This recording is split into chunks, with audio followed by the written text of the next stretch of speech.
students in the near future may experience it and try to work it out and get their hands dirty in terms of practicing every single one of it. Finally, which we will be having a Q&A session that will be a case by case, depending if the audience does want to communicate with me with terms of Q&A. And there are a few action points which I've tried to derive, which will enhance the thinking hat, right, for every single one who are present here, including the one students also who are trying to get their career aligned to your industries or IT companies or any single portfolio. Let it be cybersecurity, cloud computing, etc. Right. So moving further. So if you may see on the screen, this is a global IoT/ICS risk report, right, for the industrial control systems network. So there are many organizations, right, which try to collaborate all of this feedback from every single of the industry, and they try to put it up as an assessment form, right.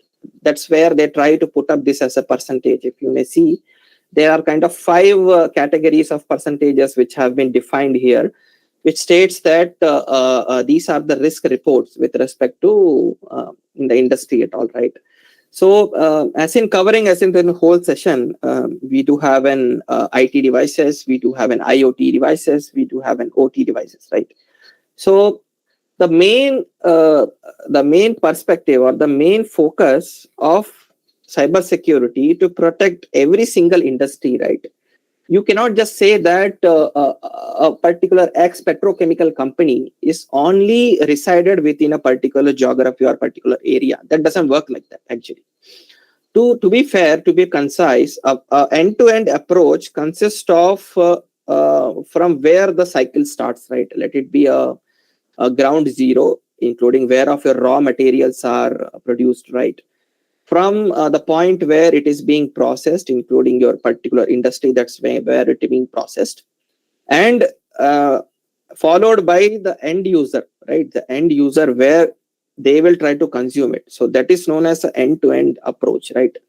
So from cybersecurity point of view, there is a technology or terminology which we call it as a end-to-end workflow or end-to-end cybersecurity approach, where we try to secure every one single data point of those whole workflows, because we cannot work in silos, right? Silos as in a very a single technology, right? We cannot apply or enforce our security technologies on a box by box basis, but instead we have to consider it as a whole.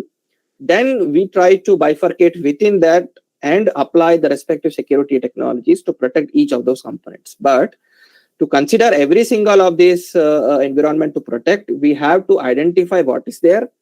Then only we will be able to protect it.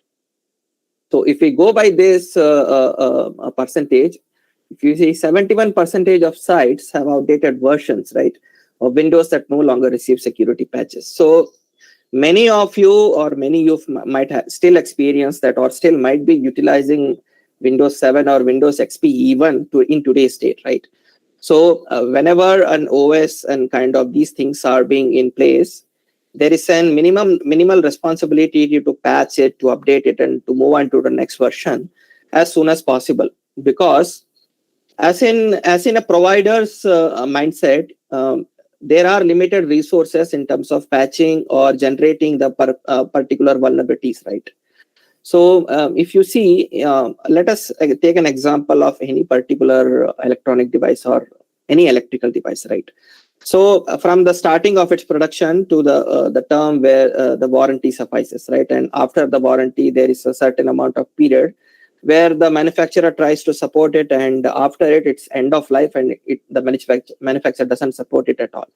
So in that case, if the machinery, if the device, if the electronics is still being utilized, that creates a problem with respect to your cybersecurity, right?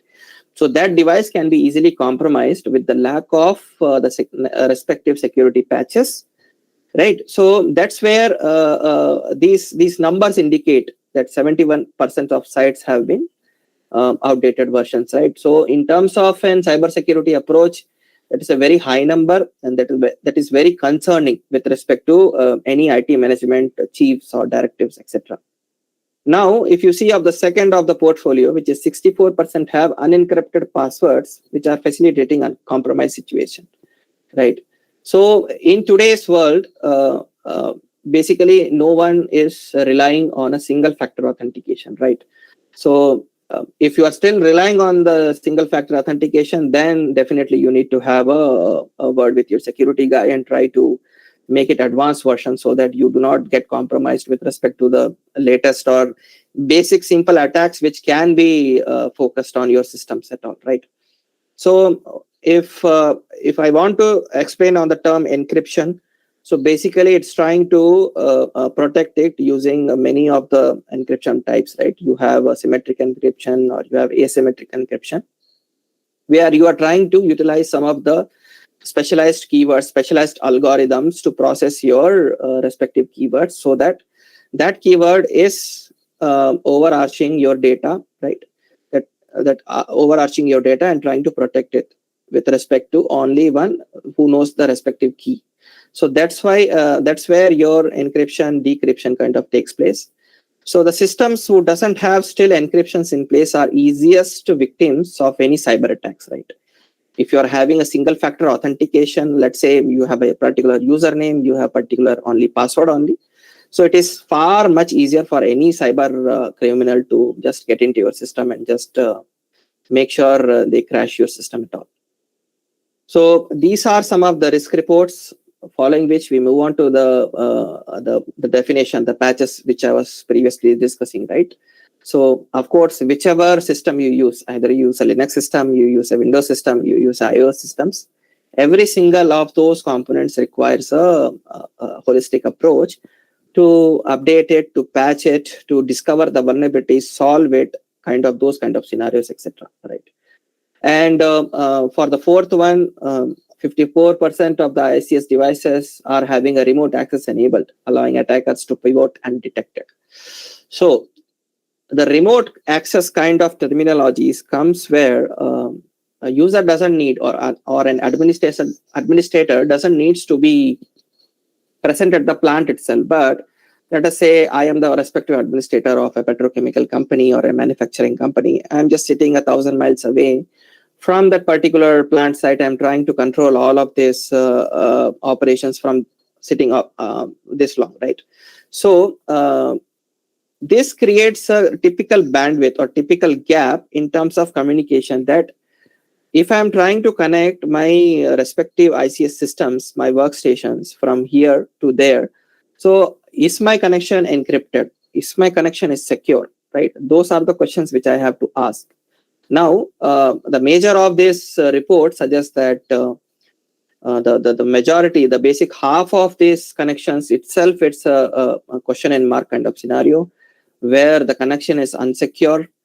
And these, of course, unsecure connections can result in a man-in-the-middle attacks, which my previous speaker was able to highlight it. And basically using all of this unencrypted connections, unsecure connections, any of your data can be typically breached, and it can be misused or misconfigured, etc. Right. And of course, the final one, the 27% having the ICS devices, which are having the direct connections to the internet.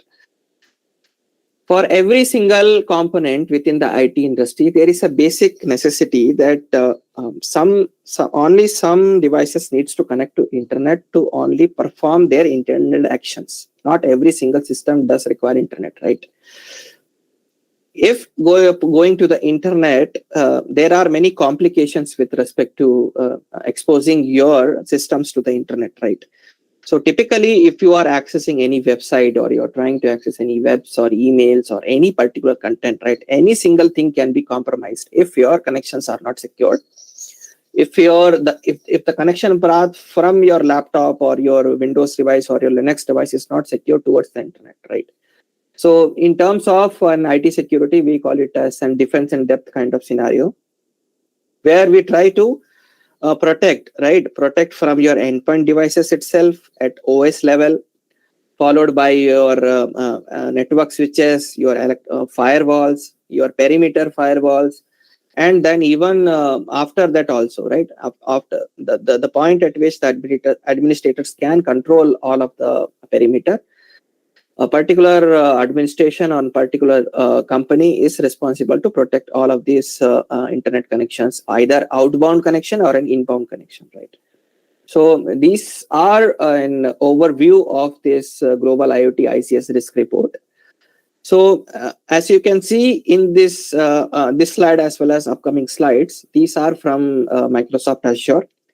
So among the three major clouds, which I was trying to mention, that these are available as in high priority in the market.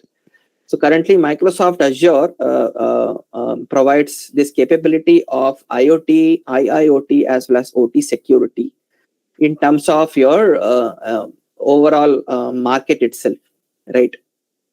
So as the pillar, one of the pillar of Industry 4.0, this particular scope refers to the cybersecurity approach which can be applied to your IT, IoT, IIoT as well as OT environments. So that is where I am including Microsoft Azure's Defender for IoT in place to have this fruitful discussion with every one of you.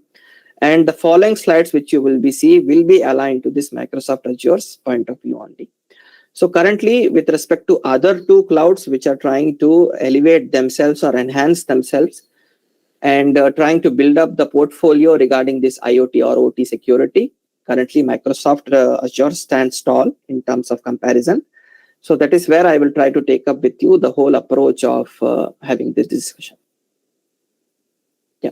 So with respect to one more point I would like to highlight is this particular area, right? The IoT security or the OT security with respect to Azure is dependent on the one of the third-party companies, which was recently acquired by the Microsoft, right? Which is CyberX.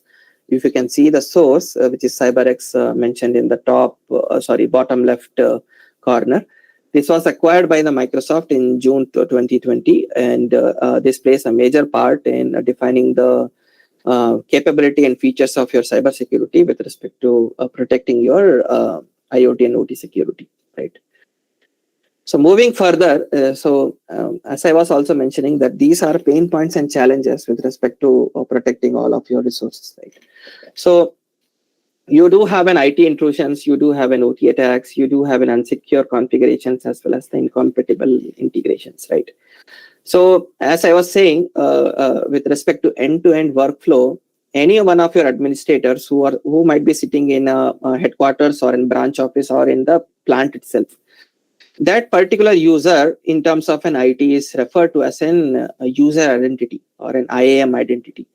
Identity and access management identity, we call it as IAM, right?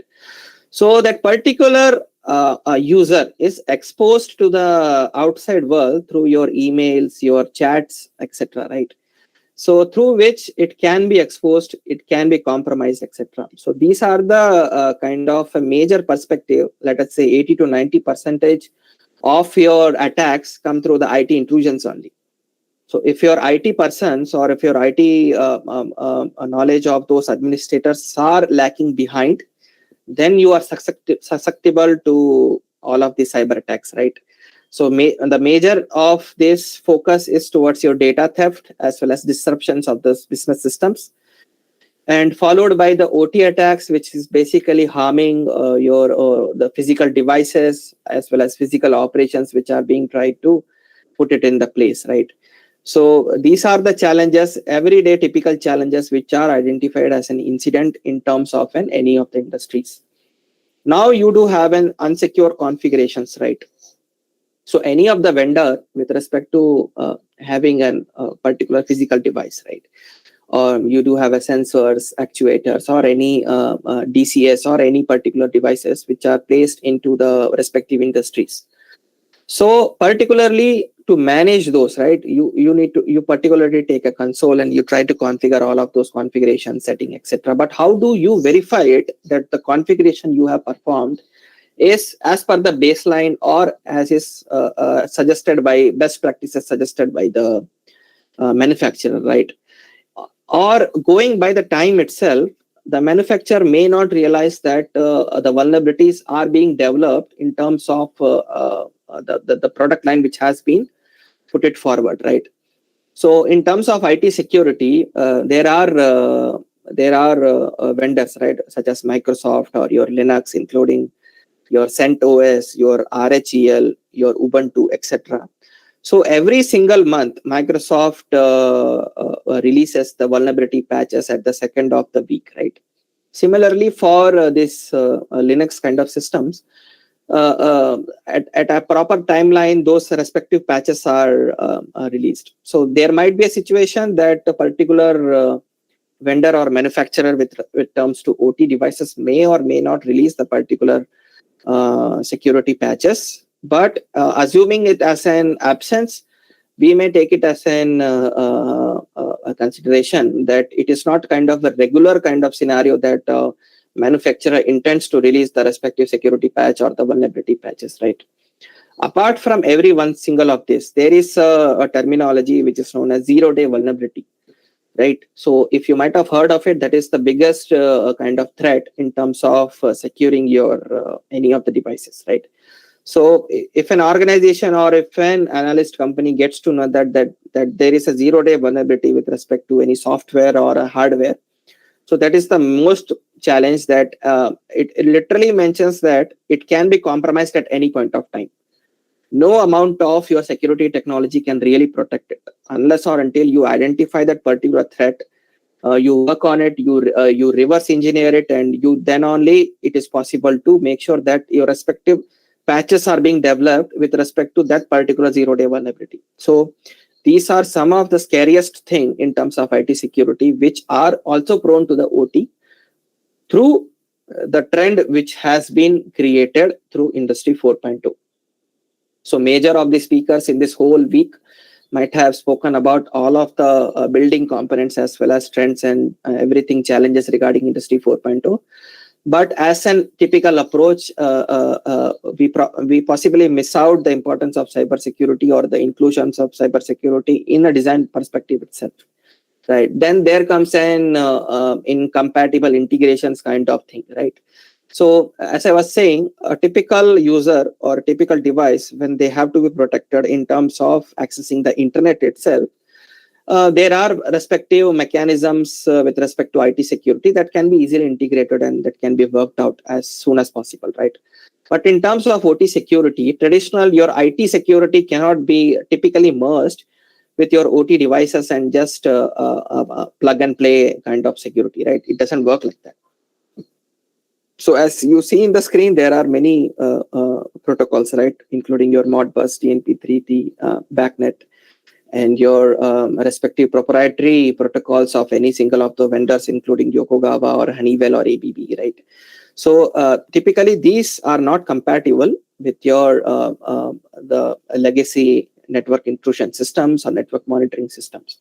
So as in this whole holistic view, so these are these are the industry's pain points and the challenges which are typically experienced by any IT administrator or any the plant administrator, which you may call it. Someone, all right. So the next slide mentions the solution which we are trying to achieve through our cyber resilience, right? So the previous speaker was successfully able to mention it out that there are components, right, which needs to be protected with terms to the cyber security which we are referring, right? So as in an overall a theory kind of, right, a paper perspective, I would like to put it out this 5 points which are kind of an overall and high kind of stones which mentions your cyber resilience solution, right? So in previous slides, we discussed out on the pain points and challenges and literally what all are there, right? So in terms of solutioning it, there are 5 components, including the first point, which is alignment. So a typical business, right? Every single thing is driven by the business only.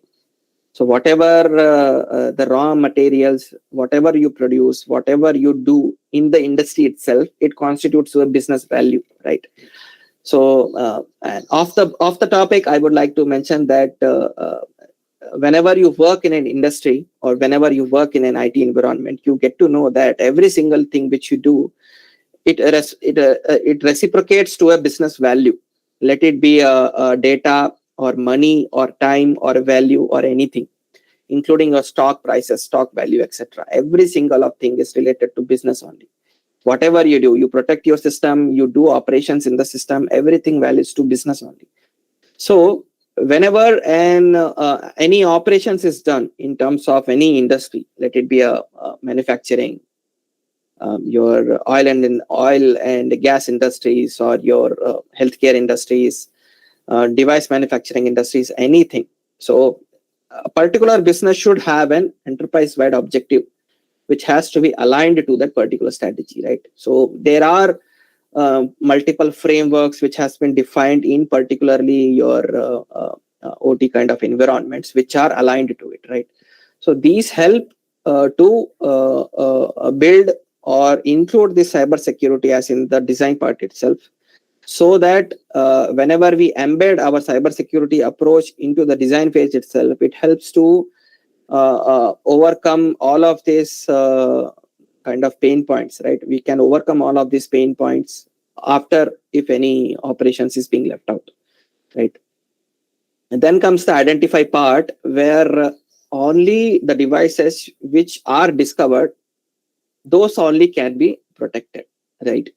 So let us assume that you have variety of components within particular industry, particular power plant, right? If a rogue device is being introduced into the system, so how will you know, or how will the plant administrator know, how will the security administrator of the plant know to identify it, unless or until it hasn't been discovered in the system itself? So in terms of security, anything which can be seen or anything which is been identified only can be protected. The devices which are not identified at a part of this enterprise cannot be protected at all. So that is the common understanding which we all work on. So with respect to the devices identified, let it be an IT device, an IoT device, or an OT device, if those can be identified, those respective parameters, which we call as a metadata. A metadata is a kind of objectory definition we call for the simplest features of the taglines, which we utilize to get all of the information of that particular device, right? Including the manufacturer type, the protocols which is being used, whether it is being exposed to internet or not, in what all ports and protocols it has been operated, right? And what is the severity level of that particular device? How many vulnerabilities are there? What is the risk level it is being posing? So similarly, those kind of data can be fetched if the data is if the device has been identified and intercepted. Then comes your reduced portfolio, right? So in terms of business stability or in terms of financial stability, right? Any single business, even if having a single minute or single second of a downtime, can generate a majority of the loss and revenue. So in terms of inclusive of your cyber security, if you reduce all of these pain points and challenges, then only it will lead to constitute a better financial stability perspective, as well as your financial risk will also reduce. Thus, your the overall gains and your portfolio will increase in the market itself. And finally, the achieve and the improve section, where every single of those industries, right, they are particularly in the particular geography, right? Like I was mentioning, there are North America, you have Europe, you have Pacific Asia, right? You have Latin America, you have ANZ region, including of Australia and New Zealand. So in today's timeline, there are laws and regulations which are giving much more importance towards all of these cybersecurity initiatives, right? So any single data or any single object within that particular industry or any of the land which is being generated is supposed to abide by that particular laws and regulations of that particular geography, right? If you might heard of the many compliance regulations in the Europe, such as GDPR, General Data Protection Consent, and similarly, and you are having a PHI, you have PII data, right? And including your HIPAA kind of regulations, which are applicable in the US, including FedRAMP also. So these are laws and regulations which the particular industries are supposed to abide by in their particular region, right?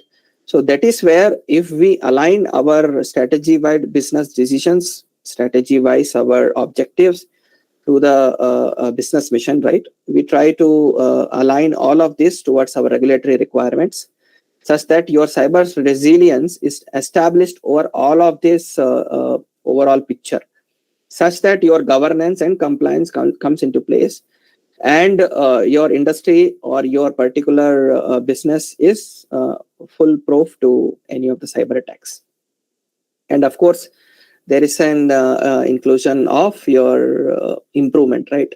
So with every single technology advancement, you do have a respective much more advancement coming in with respect to your product portfolios. So that's where we need to educate, we need to train our respective employees so that they improve their technological skills, their communication skills, or their competency skills towards that particular technology or that particular device which the manufacturer is trying to put it to the market, right? So moving to the next slide. So this is kind of an representation of the likelihood of cyber threats, right? So of course, again, basis on the respective market analyst who try to put it as an assessment from major of the market vendors, they try to bring it out all these numbers as well as the trends, right? Which literally mentions that these are the likely chances of the cyber attacks which are supposed to happen in any of the industry at any particular of time, right? So that's where the analysis goes on. So following which, if you go through the case studies which I was trying to mention. So typically, I will start with this zero trust case study, right? So the term zero trust literally mentions to the fact that assume that the worst has been already happened in your environment or in your industry, etc. Right? So if you take an approach where you already believe that your system is compromised, then you should take respective advanced measures to make sure that not all of the devices which are in the environment shouldn't be compromised overall, right? Even though any one of it is compromised, you try to make sure that rest of it are being secured. You put it in a defense in depth kind of strategy. You make sure every single technology advancements or security technological controls are put in place to protect all of those layer by layer devices, right? So this particular case study refers to the attack which happened in 2017 in Oldsmar, which is located in Florida state of United States, right? So typically this mentions that adversary, which means cyber attacker, right? They tried to poison the drinking water of that particular town. So the level of horrendous criminality, right, shown in the intent of this particular use case is worth to understand that what all happened in this particular Oldsmar case, right? So typically, the user who are having bad infrastructure at all, right? So likewise, they do not have enough controls or enough logging and monitoring kind of situations in place to detect what is happening at their place, right? So typical the analyst which try to intervene in it and try to find out that what had happened, what measures had been taken in terms of detecting all those threats. Where did the problem start? Where did the wall was breached, right? What was the security status of that particular IT environment or an OT environment, right? So that is where they came to all of these points, including your remote access, weak credentials, lack of monitoring, your outdated asset inventory, right? So typically, this user, the particular administrator was spear fished actually. The term spear phishing mentions to that particular administrator is part of an attack where it receives a certain email from certain person mentioning to open this link or to open this particular file, etc. Right? Whenever the users, instead of being aware, whenever he tries to open it, the opening of that particular file without the lack of endpoint detection system, endpoint response systems, constitutes to a fact that a malware which has been embedded within that particular file or that particular link maybe start taking the control of that particular workstation, right? Or the email will get compromised from that. The credentials would have been hacked. So the same credentials will be utilized by the same cyber attacker who will try to explore, who would try to exploit all of these vulnerabilities and try to navigate through the system, right? If you see in a typical cyber attack, a typical cyber attacker tries to make sure to understand that what is all is present in the overall environment, right? So that is called as reconnaissance, right?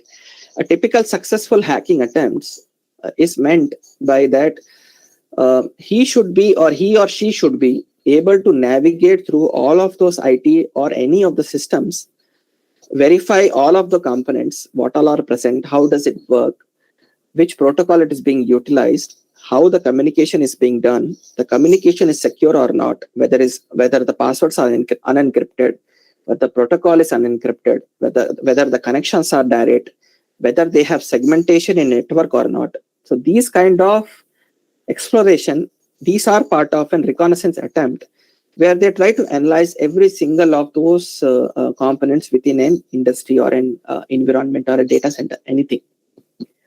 And once it is being done, they try to get back silently, right? They kind of come back without anyone being noticed, no alarm being pushed, no alarm being generated, right? That's a successful hacking attempt.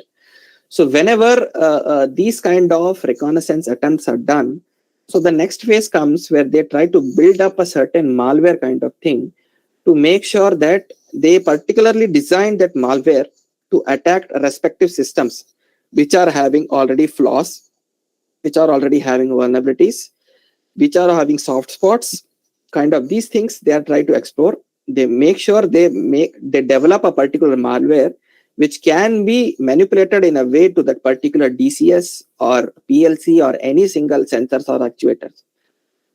If any of the devices are present in your industry, everything is compromisable. So that is no doubt that myself as a security consultant can tell that every single of devices is prone to a cyber attack, right? So that is the worst approach which we have to take, and that is known as a zero trust approach, right? So you assume that the worst is to follow. You make sure the privileges of the users or any machine-to-machine communication is only required for performing that particular operation, right? So in this case, in this particular case, the user actually wanted to increase the level of sodium hydroxide from 100 million to 10,000 million per parts actually. So as you may know, this inclusion of the sodium hydroxide within the water kind of balances the particular pH level, right? So whenever that particular level is increased in terms of 10,000, right? So it may create a kind of an allergy or an physical harm to the person who may drink or consume that particular water itself. So even though as per the reports, as per the analyst, even though the successful attempt might have been happened, but it still might have generated that particular alarms, right? Whenever the pH of that particular water is above the threshold, your pneumatic systems will come into place, or your respective alert and mechanism systems which you have placed in the OT environment will come into place and start pointing out all of the alerts and notifications, etc. But So in this particular case, a typical man-made mistake, the cyber attacker was made a kind of simple mistake that he left out a single file from which the administrators or the security professionals were to identify it and stop the attack from happening. So that is where this kind of cyber attack on the US water system was happened in 2017. Now, if we go by the second use case, which is a Triton attack on the safety controls, right? This is in petrochemical facility. So this particular Triton attack was happened in 2017 itself, in the June month. This was in one of the petrochemical facility in Saudi Arabia, right? So this is where what happened is based on the weak credentials, right? As I was typically mentioning, any single administrator who is trying to access their workstations or their emails or their respective corporate environment credentials, right? They have, if they are not bifurcated, if they are not designated for particular purposes, if they are not having a multi-factor authentication, that will result in a simplistic cyber attack, right? So in this particular case, the workstation was compromised, literally compromised in terms of an credentials weakness. Then the attacker tried to crawl, basically crawl, right? Crawl in terms of the connectivity. The particular workstation having enough privileges that they are particularly connected to any of those devices, right? If you see the Purdue model, right, from your level 0 to level 5, from your left to right in this particular screen, you see the L4, L3, your DMZ zone, as well as L2 and L1, right? So all of these were part of an end-to-end kind of cyber kill chain, which represented in your successful attack path.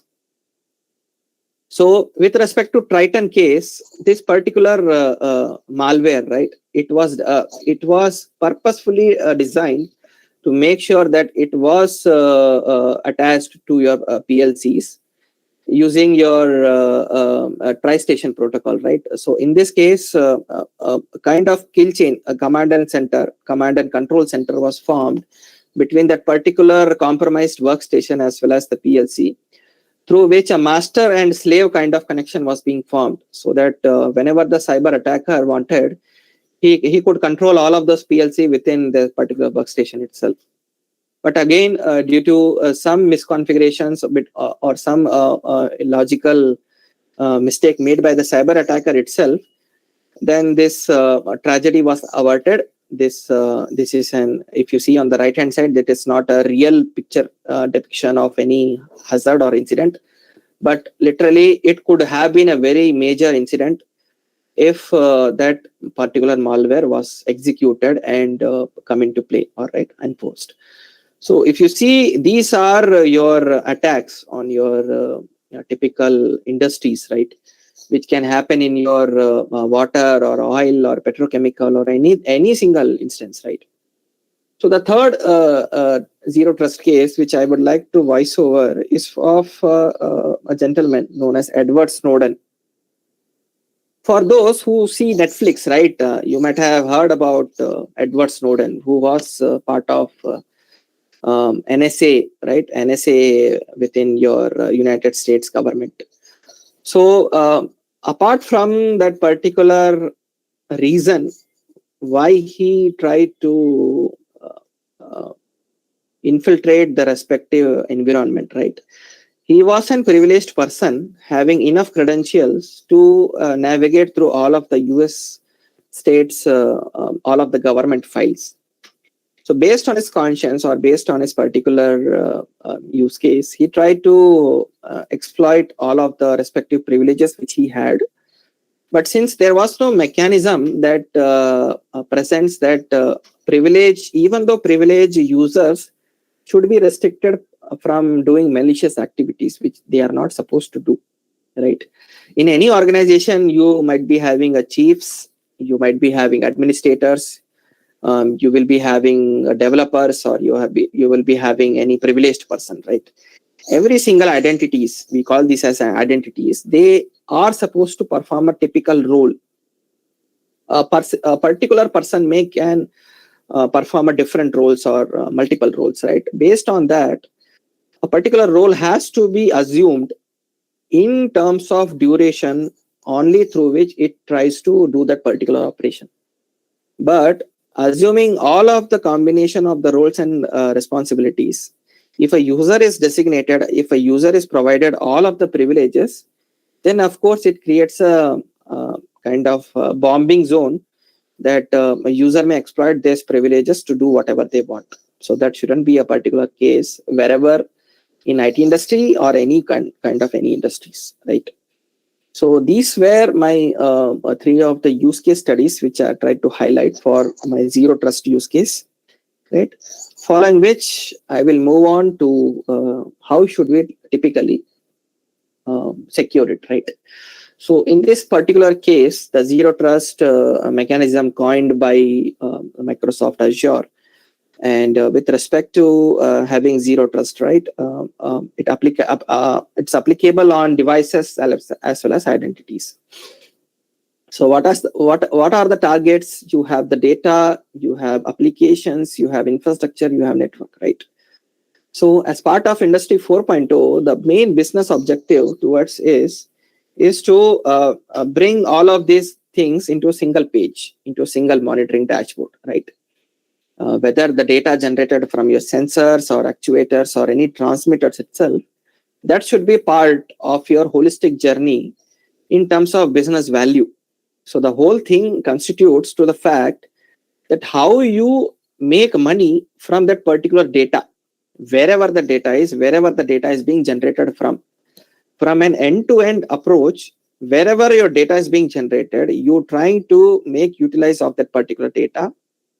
You generate all of those data, you make sure you feed it into a particular data lake or a data warehouse kind of system, where you run analytics on those particular data, and you try to generate a business value from that particular data.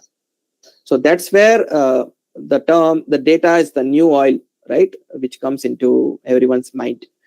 So typically a zero trust policy mentions that to protect all of these identities as well as devices, and of course your data, application, infrastructure or network, you have to verify explicitly all of the connections, right? If your device is being secured within a 4x4 room, following which you have Ethernet cables connecting from your system to, it goes to an network switch, then network switch to a core switch to a firewall, etc., right? So layer by layer we have to protect in terms of a zero trust policy. In today's world, there are many technological terms with respect to IT securities, which comes under a device also, right? So if I'm having a Windows workstation or an iOS workstation, so how do I protect this particular workstation, right? From the inbuilt memory protection to my hard disk protection to my encryption keys or the password itself, which I type within that particular keyboard, I have to protect all of this, right?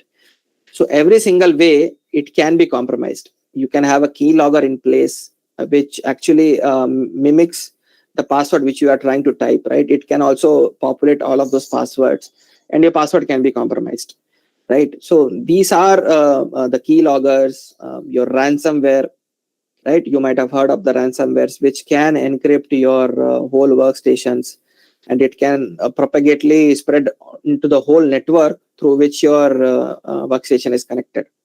So that may result in a very disastrous kind of activity, and basically your everything will be compromised, right? You couldn't give bitcoins of money to respective hackers to release that particular ransomware out of your system.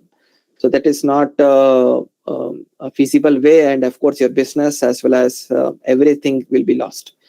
Your privacy will be gone, your compliance will be gone, you will be fined in the industry, and every single worst will be happen if any particular any attempt or any hacking itself takes place in any of the particular chain, let it be identities or device or data, right?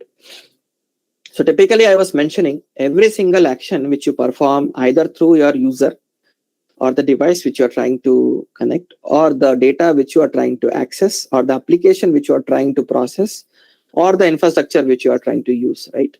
So it is all should be need to know basis. It should be only least privileges access, right? If I'm trying to access one single application, only that particular application should be having access to. I shouldn't be having an overall access to multiple applications, even though I'm the administrator, right? It depends on having the blast radius covered. And finally, you assume that compromise is always on the checklist. Anytime you can be compromised. So make sure that every single approach within that particular zero trust is covered layer by layer, right? So that is where we mention our zero trust policy. So let me give an example, right? Assume that I am working for any particular petrochemical industry and oil and gas industry, etc. So with respect to a user, I am having only a single factor of authentication, which I am utilizing to log into my workstation and do respective operations within that particular industry, right? So if the proper security controls are not put in place, any user can compromise my email, my credentials. He can or she can log in from Russia or United States or Iran, South Arabia, South Korea, North Korea, etc. They can assume my identity. They can log into respective systems.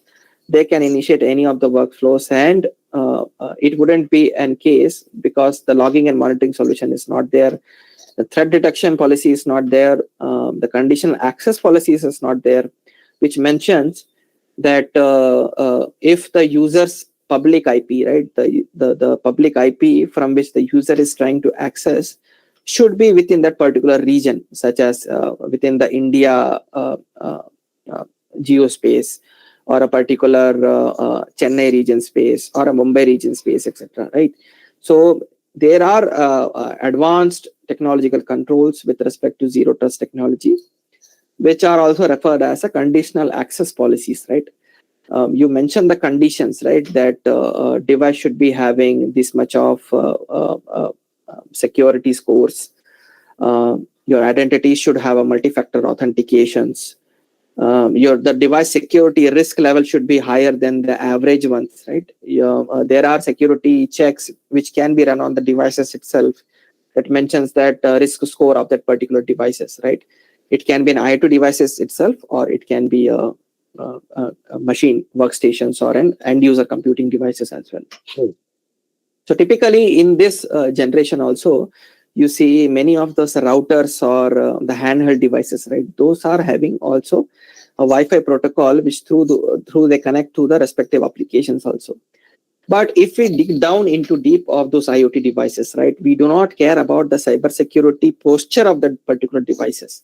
We are not concerned by the fact that whether this device can be compromised or not. But in terms of a cybersecurity consultant thinking, the protocols through which the particular IoT or handheld device or anything which communicates to the respective target device, we have to assess this in terms of a cybersecurity approach. We have to make sure the communication through which it is establishing towards the target communication should be secured, and it is a tamper-proof, right? In terms of,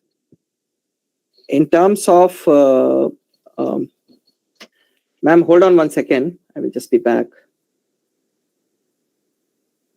Okay, sir. Ma'am, just 1 second, right?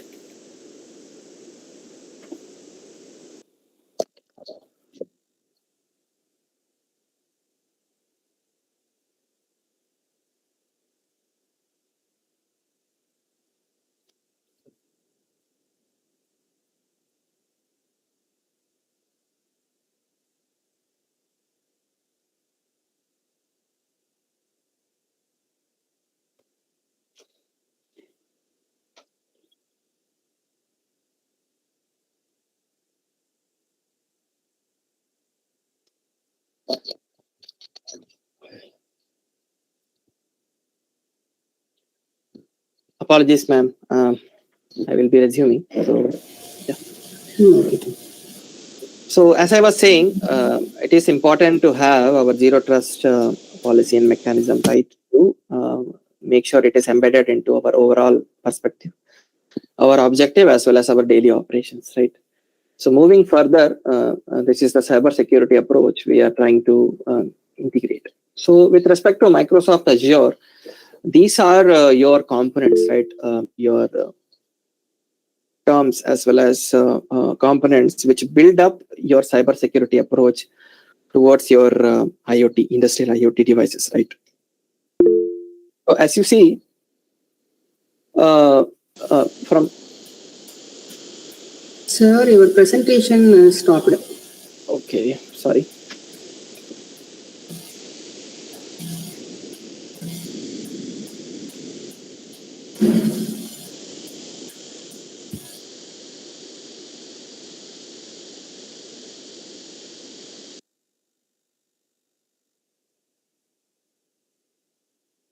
Ma'am, is it visible now? It's presenting. Visible, visible. Okay. Sorry for that. Apologies, everyone. So the components which you can see currently on the screens are the major components which constitutes a cybersecurity approach for your Defender for IoT kind of things, right? So as I was mentioning, the zero trust approach, which we try to take it with respect to all of the cloud environments, right? So any single perspective in terms of Industry 4.0, we try to collaborate all of the data, which can be anywhere, which can be in any geography, which can be from any of the devices, let it be a IT, IoT, or OT devices. And similarly, if you see all of the data can be fed into a centralized security information and event management system, which is particularly known as Azure Sentinel. So Azure Sentinel is a kind of a platform as a service portfolio within the Microsoft Azure. For those who are new to the term, such as infrastructure as a service or a platform as a service or a software as a service, these are kind of a deployment model in terms of cloud computing. So in a practical world where you do have a physical server in place, right? So that is called as an physical device, whenever you virtualize all of those devices so that it can be shared into a multiple people or multiple geographies. We term it as a cloud, where those cloud can be further virtualized in terms of the services which they provide, right? Such as infrastructure as service, platform as service, and software as a service.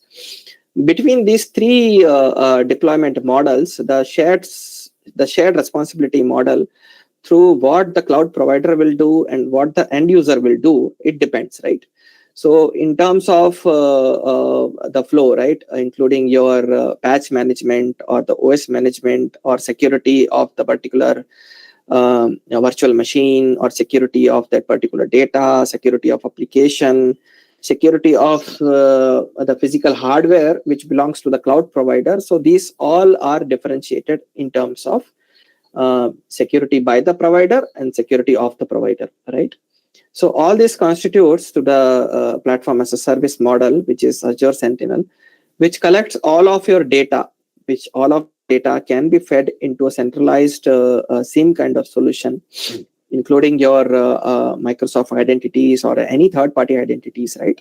It can be on either a multi-cloud kind of scenario. It can be in on-premises kind of data center, which can be federated into your clouds and then again into the Azure Sentinel. You have your workstations, you have your end user computing devices, you have your cell phones, gadgets. Any single IoT devices can be integrated with this Azure Sentinel.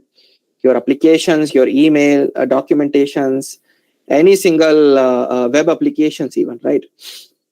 Today you use Google Meet, right, to collaborate with persons. Every single thing can be integrated with Microsoft Azure Sentinel, which will result in analysis of those particular data, feeding all the threat intelligence into that particular service.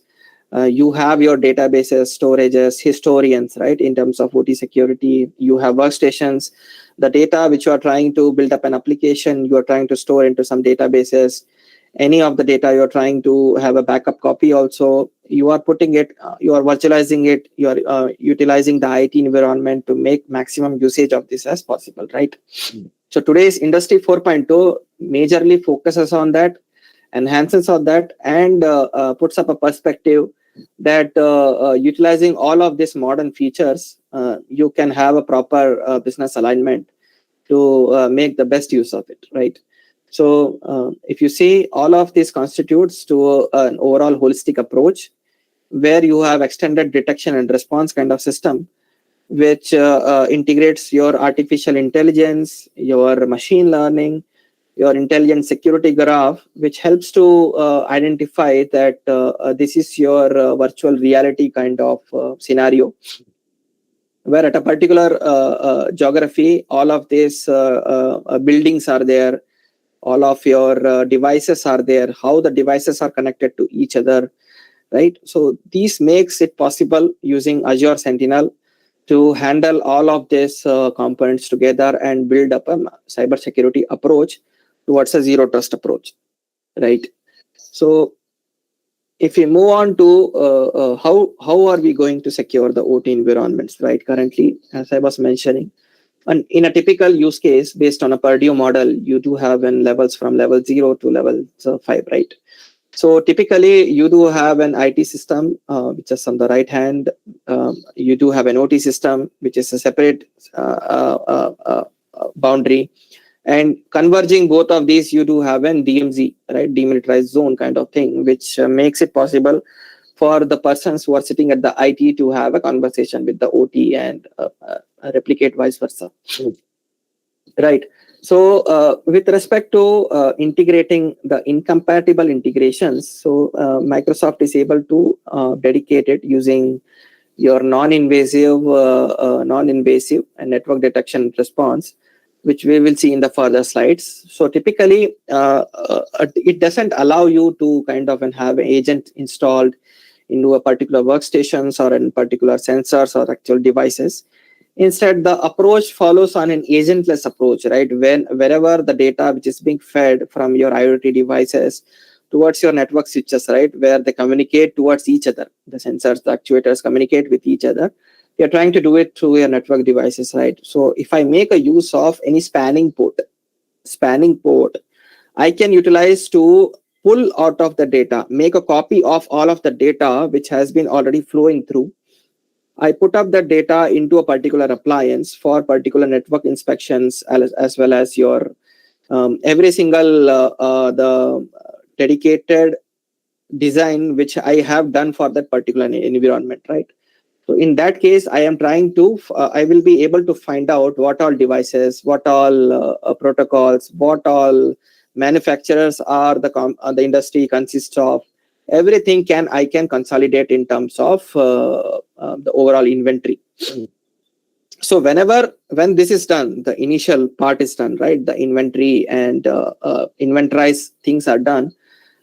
I will be able to make sure that these are my components. These are connected to these systems through these channels, these protocols, and based on the threaded intelligence which the architecture provides, right?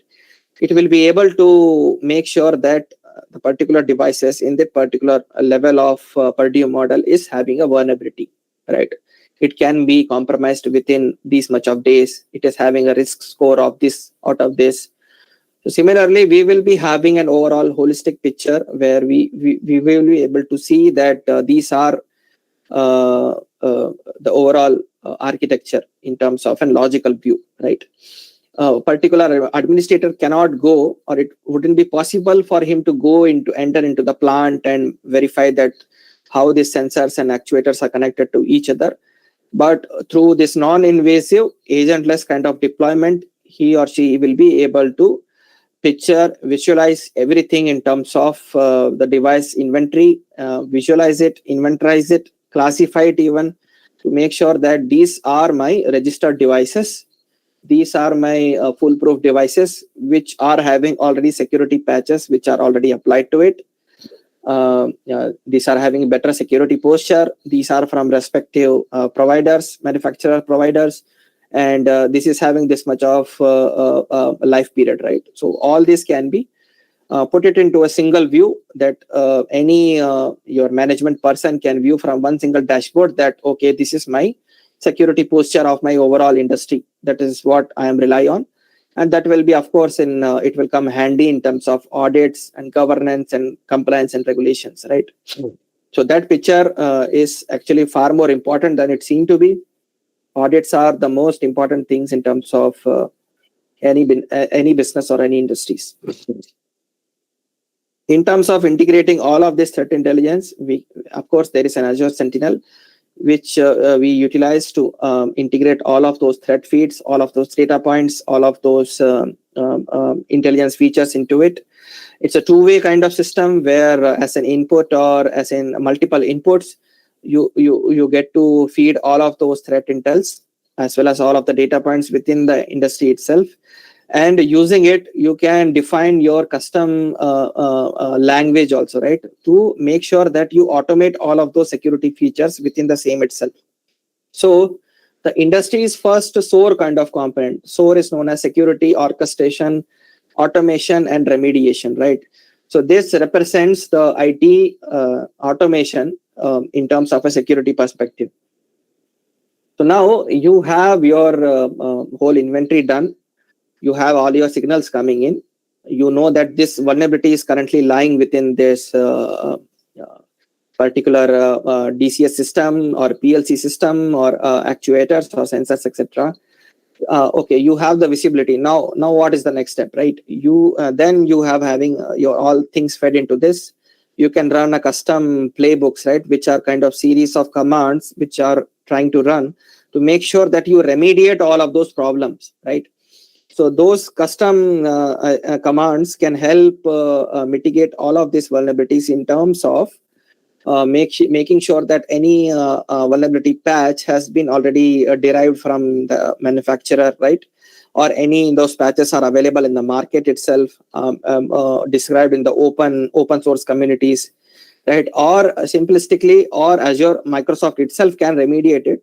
So these are the multiple pointers which we talk about in terms of remediating it with help of a SOAR component, which is inbuilt feature of Azure Sentinel, right? Going by the next slide, as I was already mentioning, so this is how your non-invasive agentless technique works, right? If you see on the bottom side, there are brownfield as well as greenfield environments. To simplify the terminologies, greenfield refers to a new implementation of all of the security services as a new thing. You push all of these things into a brand new environment, which doesn't have currently anything configured at all. The brownfield consists of already some of the security services, legacy services, which is already running. And we try to make sure that we can position our Azure Defender for IoT in this case, thus connecting all of those data into a network switch, getting all those feeds. You spin up an span port, then only we proceed for the passive traffic monitoring. There we do the respective network traffic analysis, right? So the respective sensor, which is trying to analyze all of those feeds, can be either physical device or a virtual device, which of course can be placed into a server, right? You can virtualize the hypervisor within the particular physical server also. Then you do particular deep inspection, right? Deep inspection threat intelligence on those particular network packets, which are generated from your brownfield or your greenfield environment, right? For based on all of this, majority of those vendors, right? Your manufacturers, including your Schneider, your ABB, Honeywell, Yokogawa, etc. So Microsoft works closely with all of these vendors to make sure they work together as a form of generating all of the security patches, or making sure the integration with whatever the happening, the model of those respective devices, having multiple firmware versions also. So in keeping in mind all of that particular security patches or the particular integrations are being developed so that the particular Defender for IoT is able to recognize all of those manufacturers' product portfolio, the respective firmwares, the protocols on which it works, and the respective the security posture of that particular devices, right? So similarly, after the processing, after the packet inspection of all of this, it is being forwarded to your Defender for Identity, where you have a centralized visibility, and you make sure you do all of those respective services. Then comes your Azure Sentinel part, right? Which I was mentioning, that industry's first SIEM and source kind of solution, cloud native, which helps to visualize all of this pain points, your security stages, right? If you could see on the this part of slides, that's a blurred kind of image where you can see the geography wise portfolio. Also your histograms mentioning that this much of data has been in the red kind of scenario. It is a critical stage, it is in a secure stage. So these all are visualization are important in terms of an operations. And this also can be fed into your existing industries SIEM solution, your logging and monitoring solution, such as your Splunk, your IBM QRadar, Splunk, ServiceNow, etc. Right?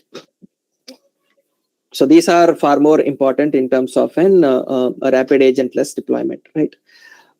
This particular advantage in terms of an agent deployment is it does not consume your memory of that particular device itself, because it is not running on that particular system. That is what agentless means. It is not consuming the memory of that particular device, right? It doesn't contribute to any processing power within that device itself. All of your data, which is a kind of a replicated, being a copy being made in terms of network switch, and it is paired to a separate physical or an virtual appliance, right? Through which all of these shenanigans of your whole things takes place. Ladies and gentlemen, you may ask in any of your doubts wherever necessary. I will be happy to help it out. And with respect to this architecture, I will just take, yeah.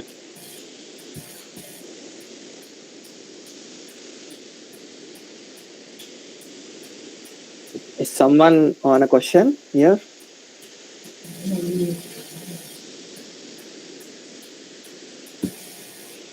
Good evening, sir. I'm sorry, ma'am. Is somebody speaking, or shall I continue? Yes. Myself, Sharmila Devi, Assistant Right. Professor, Department of ICE. Yeah. Actually, it is a very risky topic, right? Because in Industry 4.0, as we are approaching towards it, there is a lot of research have been increased on cybersecurity. My question is that whether there is any updations in policies and privacy protection towards it, because if we take a phishing and all those things, it is a simple form, right? As you said, malware have been embedded so that the zero trust will be, that is a statistic approach that will help us implicitly. That will help us only implicitly. What about even the educated people were not aware of phishing, right? Even it will ask about our credit card details and all those things through email or something that will be hacked or whatever. What are the privacy policies and protection have been upgraded for Industry 4.0? Correct.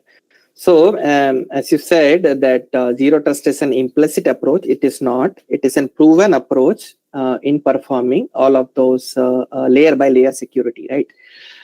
In terms of zero trust, whenever you refer the zero trust, it consists of protecting your users, your identities, your devices, as well as every single thing of your ecosystem itself, right?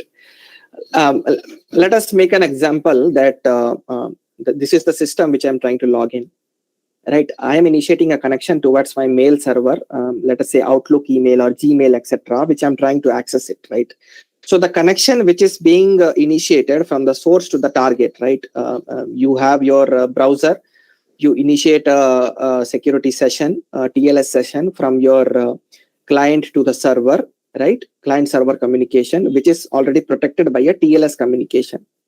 After which, what happens in the backend is you are having a zero trust approach where I have a certain policies. Of course, you are right. There are policies in place which makes sure that the connection which you are trying to establish from your client to the server is protected, and it is supposed to be followed within the particular baseline, right? So assuming that a certain cyber attacker or any adversary person sends me an email that contains a particular malware, right? So what happens is, if respective policies are being pushed, it is supposed to be pushed. So whenever that is being pushed, whenever I double click on that particular PDF file or any file, so what happens is, if the respective policy is in place, within the clicking of my particular attachment, what happened will, that particular attachment will be backend pulled into the Microsoft security sandbox environment. That perspective, the threat analysis will take on place, right?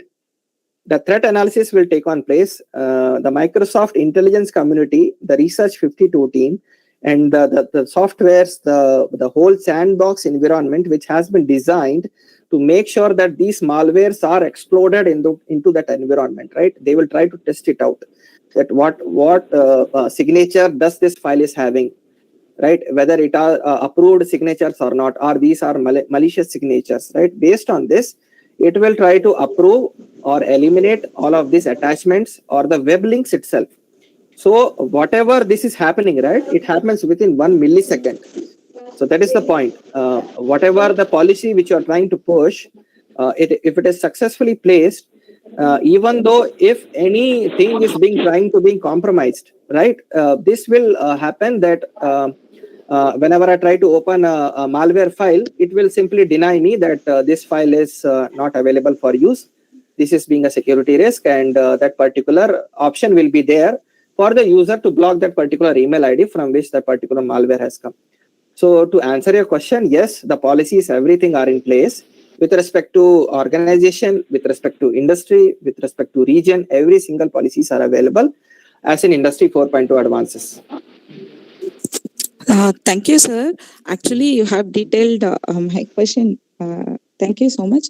Actually, this risky topic is very important because we are approaching towards Industry 4.0. Even every department interlinks that, because the development of advanced information technologies like IoT, cloud computing, and AI enables the realization of Industry 4.0. So, thank you for choosing this topic and delivering us. Thank you so much, sir. I wouldn't say it's a risky topic. It's an important topic, and it's an implicit topic, right? Security is part of our Yes. lives, right? Every single thing we do, it is supposed to be within secure, so that your basic operation shouldn't suffer at all, right? Yes. Of course, Actually, basically, I want to say that, sir, would you able to hear my voice? I'm able to, yeah, please. Yeah.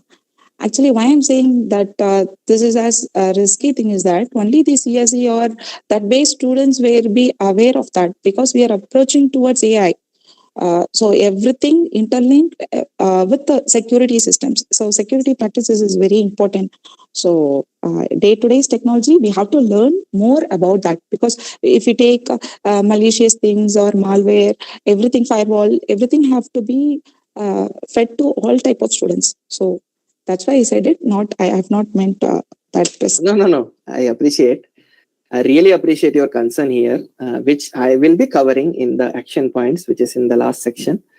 So, to the ladies and gentlemen of my department, I will have a word with them regarding what's my approach towards the action points, right?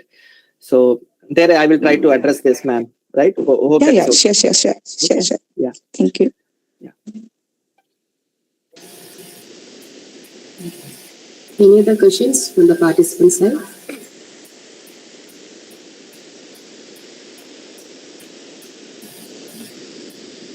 Dwarak sir, I have a feedback.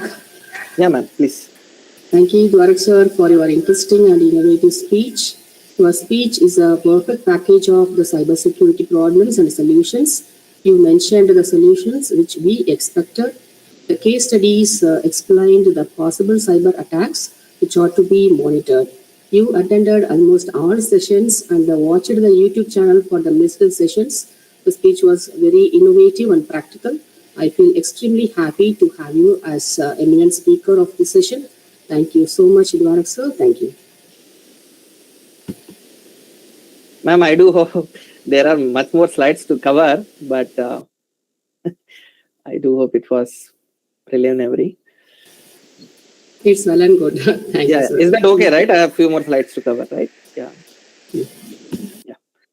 So, audience, as I was mentioning, so this is a typical OT kind of reference architecture, which is being consulted over various industries, followed by the various industries and implemented also. And it is a proven mechanism also. It is not just a plain paper theory. It is implemented, verified, and believed to be accepted across all of the industries, where all of this Azure Defender for IT is making sure all of their presence is well made. To start with, as the boundary suggests, we do have an operational technology environments, IT environments, right? So if you see the highlighted ones, I'm trying to put it out in terms of IT and OT differentiation here. In terms of IT environments, it is mainly protected or covered by the three components, which is known as CIA: confidentiality, integrity, and availability, right? So you do want your the data which you are trying to protect, basically it's in the IT. The data which you are trying to protect should be confidential, right? No unauthorized person should access this. Integrity is it shouldn't be tampered with, it shouldn't be misused or tampered it's in changing the values or changing the whole content itself. As well as availability, it should be available at all times, even though slightly disruption is not even allowed, right? It should be highly available at all times. And similarly, if you see on the other part, which is OT environment, make sure that safety comes as an important, because human lives are based on the particular fact. And apart from that, your integrity and availability also comes into place. And as far as the differentiation is supposed to happen, you do have a native protocols, right, within the anti environment, such as your HTTP, hypertext transfer protocols, your secure hypertext transfer protocol, HTTPS, your DNS, right, your FTP, your SFTP, your web ports, your database ports, right? All are these covered in your IT protocols, etc. And you do have a security hygiene inclusive of the multi-factor authentication, which I was referring here, right? You have patching, right? Patching of the OS, patching of the servers, patching of the databases, etc., which comes in each and every other form for the physical or the virtual devices. Apart from that, you have logging and monitoring in place. You have to log each and every single actions, right? Every single actions of your mouse even can be recorded in terms of data. It can be logged. It can be fed into a centralized system. It can be analyzed for that particular keywords that this is a particular keylog has been stoked. And these data can be gathered to form a particular intelligence. These can be correlated in terms of events, and that can be made to a particular analytics, where it forms a statement that, okay, this is my statement and this command will help me fetch all of the data with respect to these keywords. So similarly, you do have respective security hygienes in terms of your OT environment as well. So as I was mentioning, hackers are able to design a respective malware which can be purposefully built for any of the OT or IoT kind of systems, right? But it is not easily possible. Let me be frank, it is not easily possible to compromise or to attack industry, a petrochemical industry, an oil industry, a rig, etc., any of it. It requires very much knowledge of the particular things which are happening inside the environment, right? The particular attacker has to mostly mimic the administrator itself. He has to be an exact replica copy of the administrator, the invisible administrator who knows more of the administrator rather than the administrator itself, right? Then only he can build that particular sophisticated kind of attacks, which can disrupt lives, which can make a security incident, or which can really cause a loss of lives also. So that is really important in terms of our OT security, right? So that's where our security hygiene comes in place. And Ma'am, is someone on the Q&A? Yes. I'm sorry, I'm not interrupting you, right, Mr. Dorak? May I know your name, please? My name is Shiv Balan. The Yeah. previous session. Hi, Shiva, sir. Yeah, please, sir. Yes, sir. How are you? I am very good, sir. Thank you. Nice to see your presentation. It was awesome. Yeah. I have a small advice seeking from you, like as a consultant. Sure. Actually, for the cyber security, we have many kind of certification courses that are available in the market. Correct. So for IT or OT, whatever it is, irrespective of that, so which one you are getting suggested to be get it involved into it? So which one will be the perfect certification course for to going ahead forward? Agreed. So the basic of your cloud, right? Cloud knowledge. You can start with CCSK. It is part of a CSA alliance, and of course, it's a paid one. And with respect to it differs case by case basis, right? In any industry, there can be cloud selection based on Industry 4.0. So typically in this use case, you can see Microsoft Azure, but there also can be scenarios where Google Cloud is being utilized or your Amazon Workspaces is being utilized, right? So that may or may not be having a integration possibility in terms of an OT security, right? So as an evolving technology, Microsoft better understands this OT security portfolio and provides the necessary business feature, right, to integrate and protect all of those security features. So in terms of certifications, you can have a preliminary Azure fundamental certification in terms of in terms of cloud security.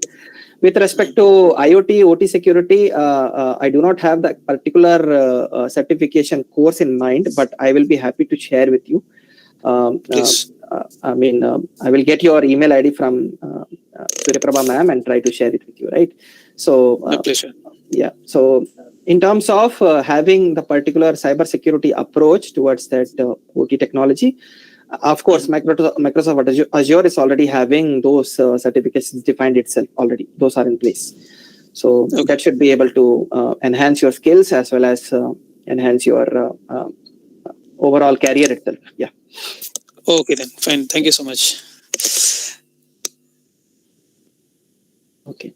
So going further, as you can see, we were on the touch basing on the OT environments. So following which we do have a Purdue model, right?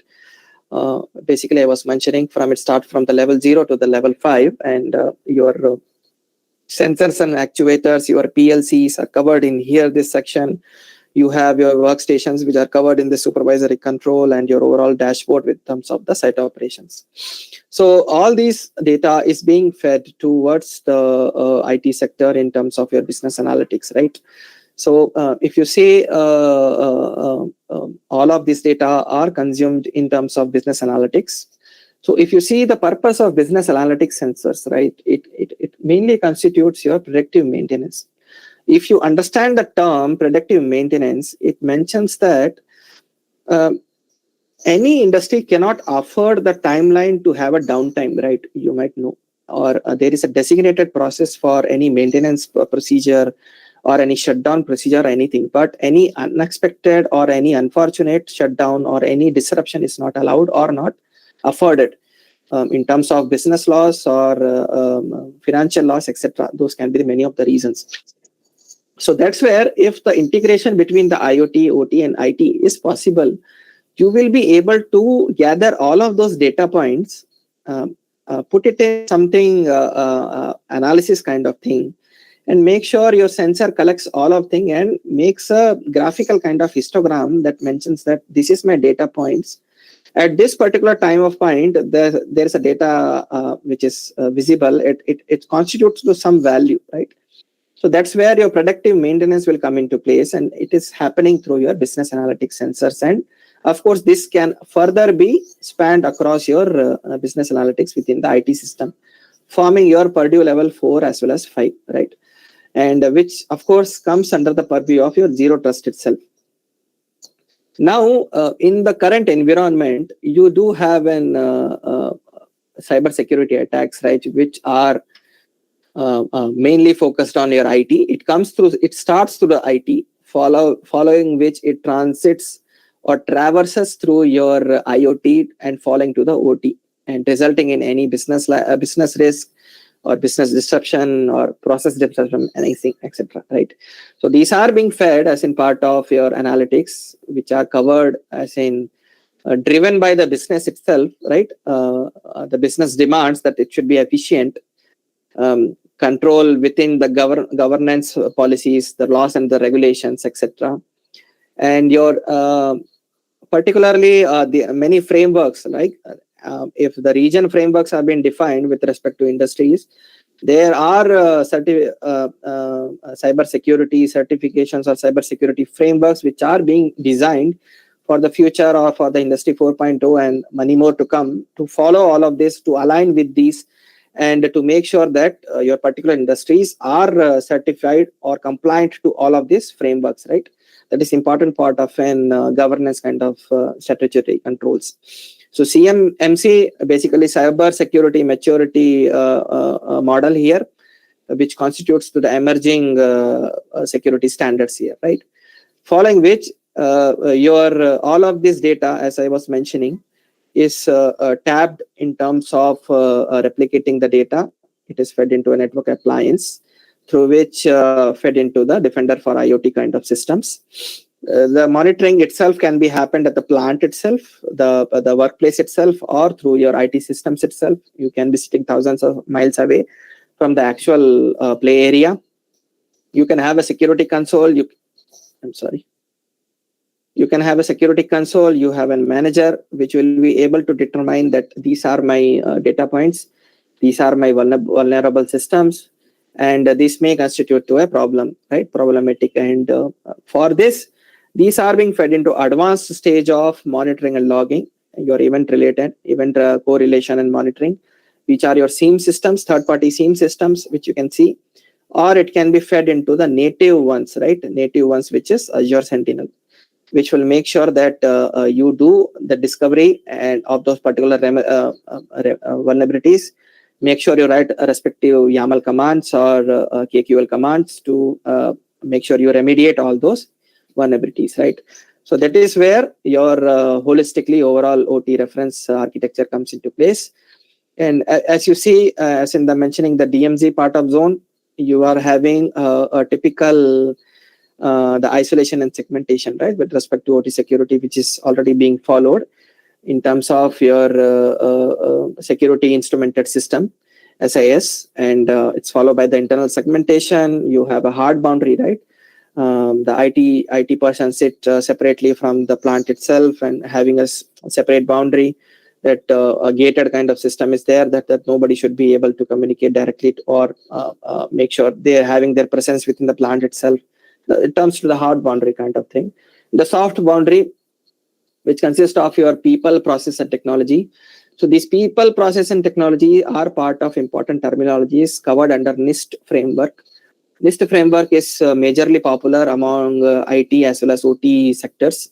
Basically based out of US, United States, formed to National Institute of Standard Technologies. And they basically derive all of these frameworks, technologies, etc., which forms as a baseline for every industry which they follow, right? Industry follows all of this NIST framework to be part of their Bible. Actually, they call it as a Bible of their overall architecture, such that NIST able to determine, put it in a security design, put it in an architecture, that these are my basic checklist, which should be definitely covered as part of my OT architecture, IT architecture, or IoT architecture, right? Every single of thing is defined in the NIST framework as well as regulations, right? So this forms an OT security reference architecture, if you can see here. So utilizing our Defender for IoT, we are trying to do the following items. Point one, we are trying to inventorizing things using our agentless non-passive monitoring. We are trying to collect. Second thing, we are trying to collect all of the data using that particular appliance, that particular sensor. It refers to all of those manufacturer details, the protocol used, the vulnerabilities identified, the connection happening between that particular machine to another DCS, SCADA, PLC, sensors, actuators, etc. Following which those data points are fed into your centralized visibility system, which is currently Azure Sentinel, or your third-party system, including Splunk, IBM QRadar, your ServiceNow, etc. Following which you have SOAR capability also, the orchestration and automation capability, where you remediate all of those vulnerabilities. You make a security automation possible that no manual intervention is required to wrongly resolve that particular vulnerability, right? You shouldn't dismiss that particular vulnerability, as in the case. So that is where your SOAR, your security automation, comes into place, that automatically at any point of time, if any vulnerability is coming, you should have enough security technological controls in place so that all of your mitigations are done on a proper timely basis, right? SOAR thing, this constitutes overall OT security reference architecture, and following which this is the main kind of pillar which we say, right? Zero trust for our OT and IoT environment. So as I was mentioning, the point by point, it all covers through your visibility, protection, as well as monitor. You inventorize things, you have a visibility. Okay, these are my devices, these are my IoT devices, my sensors, actuators, having this IP address, having this manufacturer tag labeled attached to it. And protection, I make a logical segmentation, right? I put particular sensor in particular network segmentation. I put particular DCS, PLC in separate network segmentation. I only protect, I protect the respective those subnets, right? The particular segmentation, only the protocols which they are supposed to utilize. I will not open all of the respective protocols, right? I will not provide or allow any communication should be happening.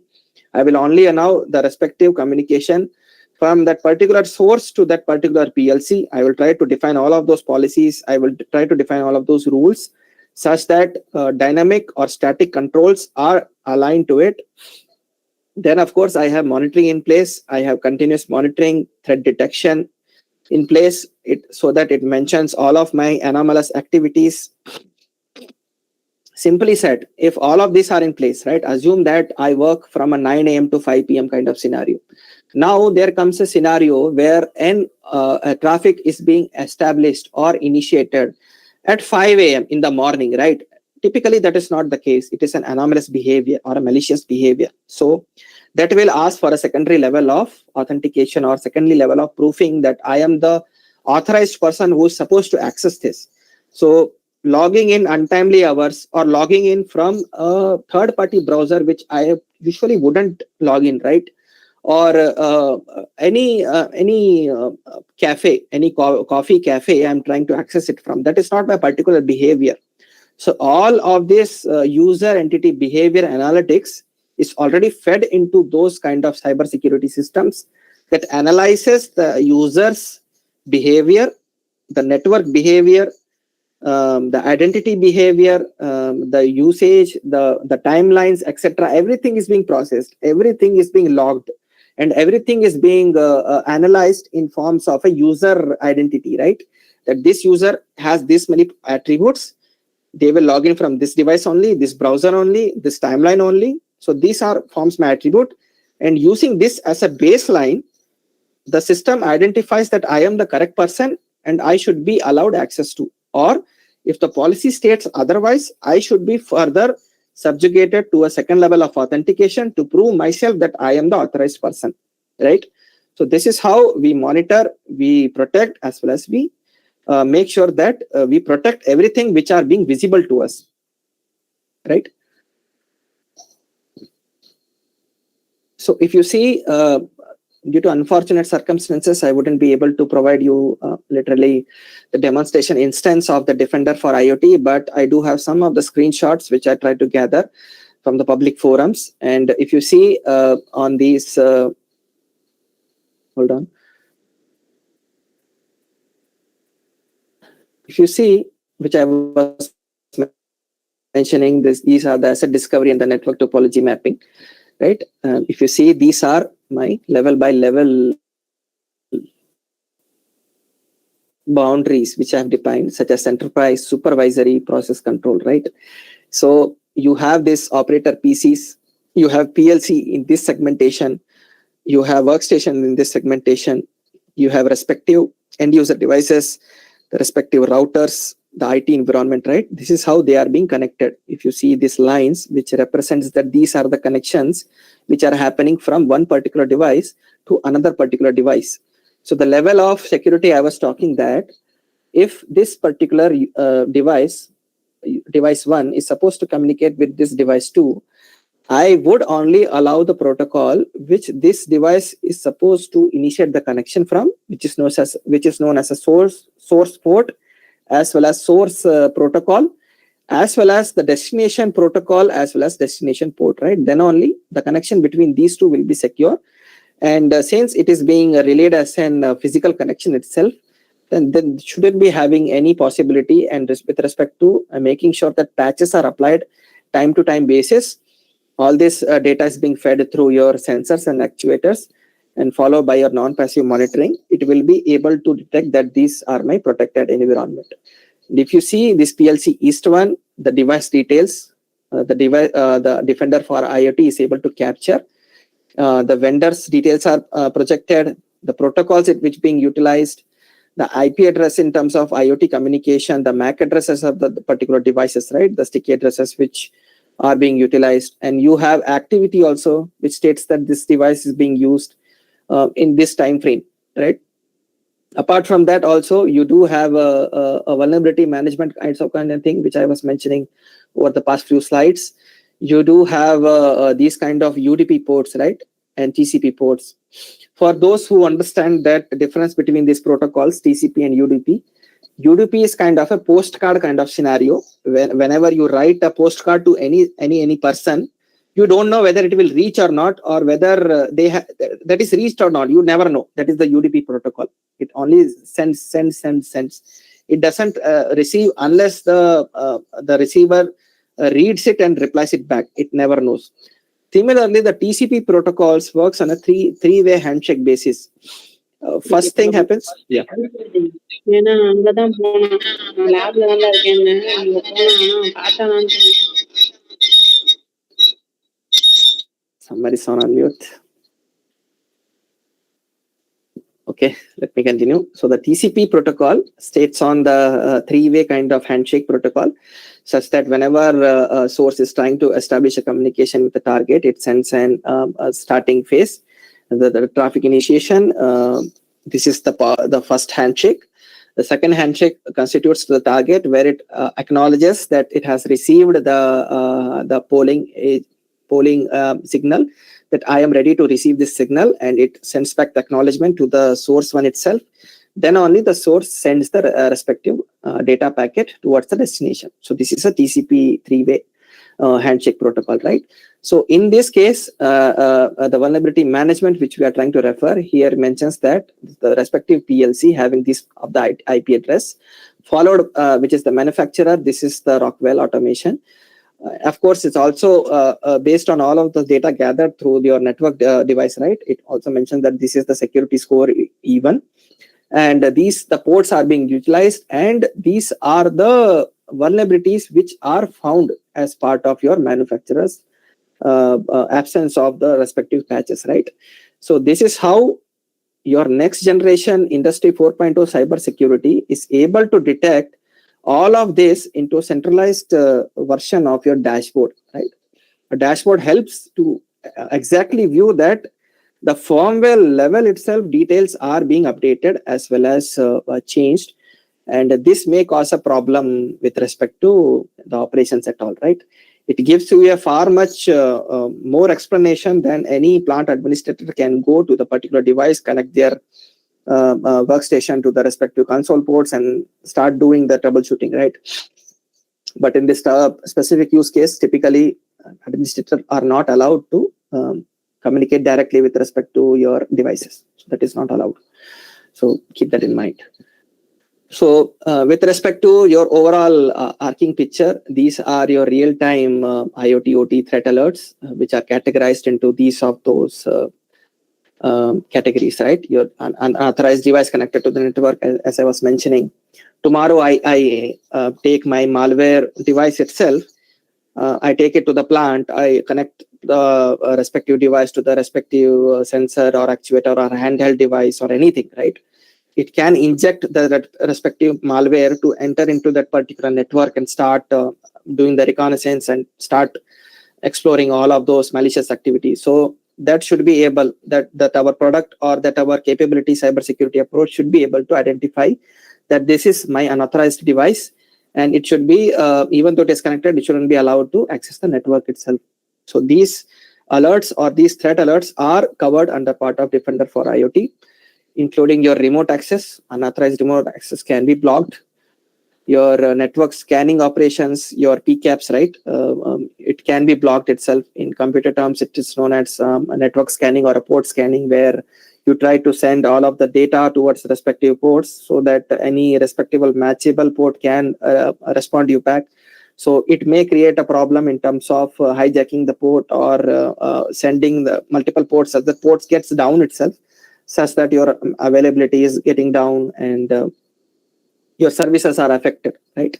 And simply you have multiple SMB logins also, right? That in the file servers which you're trying to store all of your documents, etc. There are secure communication protocols such as SFTP, or you have unsecure, which is mostly FTP, happening over TCP port 21. That is far more unsecure, right? We can also restrict that same particular communication happening from client to server using these kind of Defender for IoT situations, right? And there are much more these kind of alerts or configurations or everything which are developed day by day basis. If there are, let's say, 10 to 15 kind of threat alerts, categorizations are there.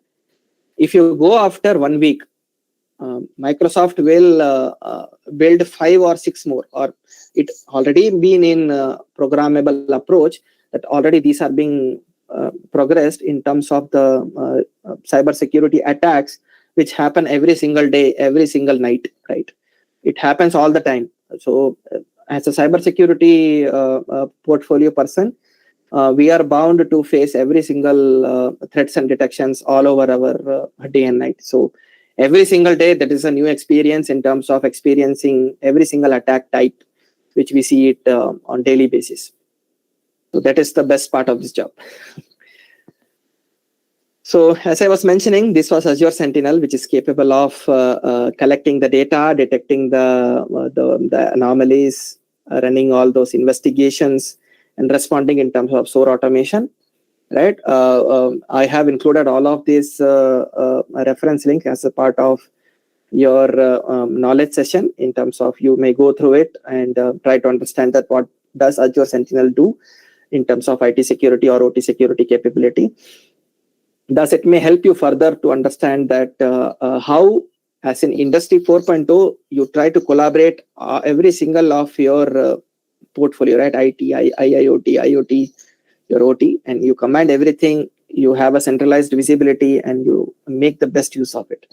So that is how the evolution happens. That is how the world progresses and the industry progresses, right? So also, if you see, there is a correlation which I was mentioning, right? So if you see, if in a threat attack or if in any successful attacks takes place, it's not just a single point of entry. There can be a multiple point of entries, right? At one point of entry, your credentials might be compromised. At second point of entry, your device's values can be changed, or your device's safety level can be reduced, or a third level of entry, your malware can be introduced, right? But if you do not have a cybersecurity approach, you will treat all of these 3 data points as a separate one, right? You wouldn't know, or you wouldn't understand the criticality or importance that why the first instance is happening, it is to happening, why second instance is happening, why third instance is happening, and where it is happening. So whenever all the 3 data points are correlated and fed together into a centralized system, that system is enough capable of threat intelligencing it, using your artificial intelligence, your machine learning, the continuous feeding of the data. It is able to determine all of it internally within itself, and it tries to put up a map, which you can see within this diagram, right? You see, this is how your correlation works, and the correlation plays an important part in assuming that this is how your network path is being vulnerable, or this is how your adversary will come into your environment, right? The point 1, he will compromise this. Point 2, he will go here. Point 3, he may go here or there. So this is why correlation is important in terms of a cybersecurity approach.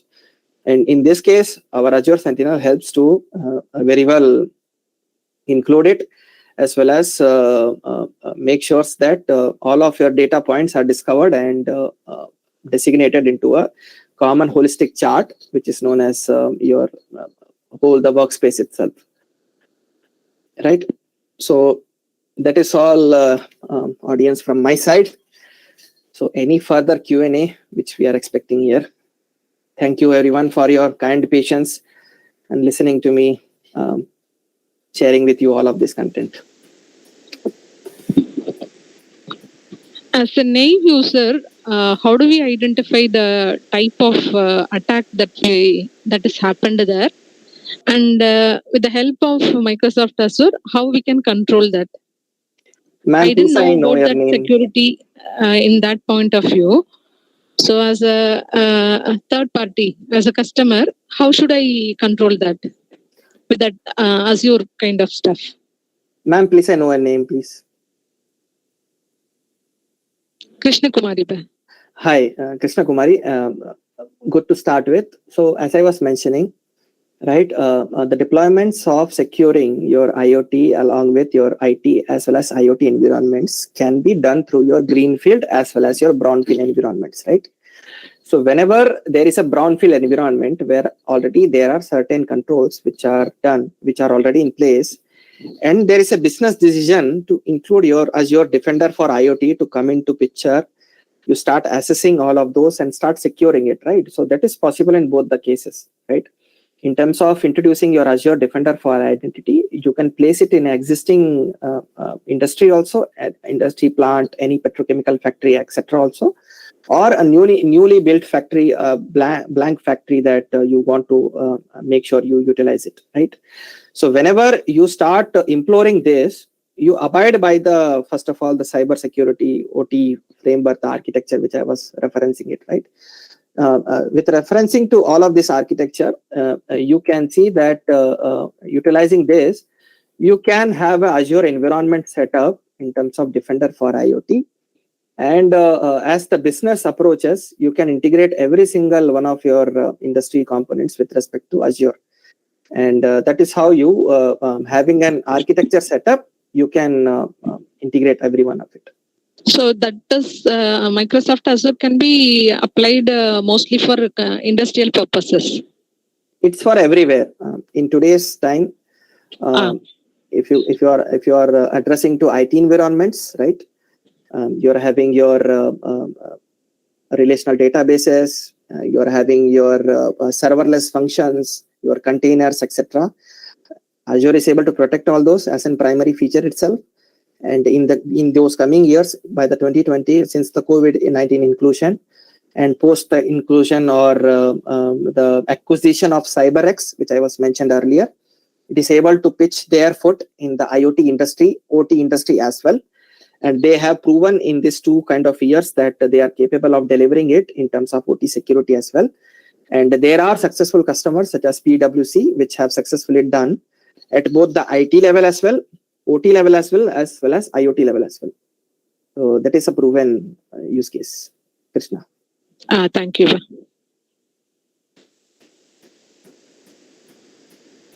Any other questions from the participants side?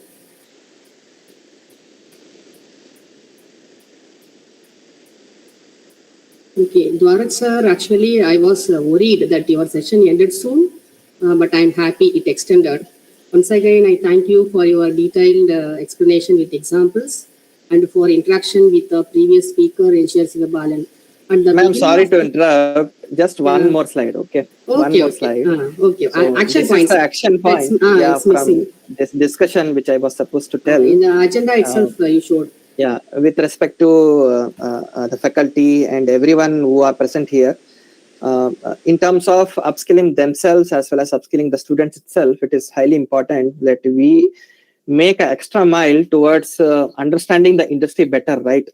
So in terms of a definitive courses and syllabus defined by the authority, right, the Anna University, etc., we do have a set of these courses defined, elective courses or must courses, etc., right? So I was referencing this today morning itself. Only there are two things which I tried to put it in place, such as IoT security and the cyber security, which are placed in electives only. It was little what I can say unsatisfactory for me that it is not being given as in primary importance towards every single one of those instrumentation and controls framework itself or syllabus itself, right? So going into industry 4.0, certainly there's a change in terms of the syllabus, but I cannot do or you cannot do. But as in enhancing the students' capabilities or the faculty's capabilities, right? One has to look from going an extra mile towards these kind of resources which are available at some free trial at least, right? There are free trial at least available for your Microsoft Azure, for Defender, for IoT, right?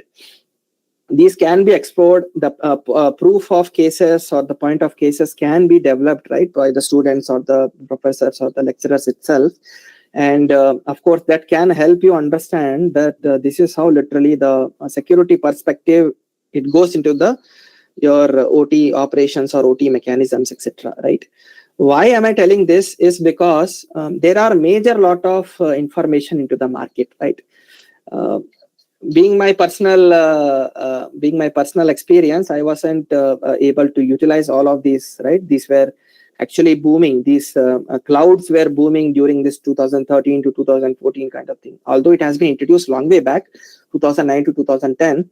But 2013-14 kindly actually start picking up all the pace, the respective pace through which all of this has come now. So it was unfortunate for us to not be able to capitalize on it or utilize those. But as in going forward, I would definitely like in future that if provided or if permitted, I will try to make some time apart from my usual office hours to make sure that I dedicate or I volunteer some of the timing to my fellow professors as well as fellow students as part of alumni to make sure that I embark on a journey so that I provide some of the useful communications which is happening in terms of an IT cloud computing world, right? So that is my request to all of you. And of course, even though these are elective courses, but I will request as in professors to make sure that you analyze the importance of this everywhere, and you may encourage these respective students to pick up these elective courses in terms of cyber security. Definitely, it's a very encouraging as well as very interesting topic, right? Every single day you get to know many more things, right? It's not a kind of boring plain thing. It's a very interesting topic. You get to know many more things. Real life examples are there. It is very much easier to correlate with all of those in terms of a particular user, right? So that is where the diversity of those elective courses can be amplified or made sure it is being utilized, right? And of course, ma'am, as I was mentioning, I was planned to utilize Satish, the batchmate, right, to utilize him for this session, but unfortunately he couldn't spend some time based on his timely interference. But going forward, we can also convince them or other persons who are respective alumni of our departments to dedicate or volunteer some of their time to make sure the further students get to know that these are the real happenings in terms of IT or OT, anything from operations to security to maintenance, etc. This is how the process is flowing. They can impart their knowledge or they can share their knowledge, right, on a time-to-time basis to the respective students. So that will be a good approach, as I think, ma'am. So, yeah.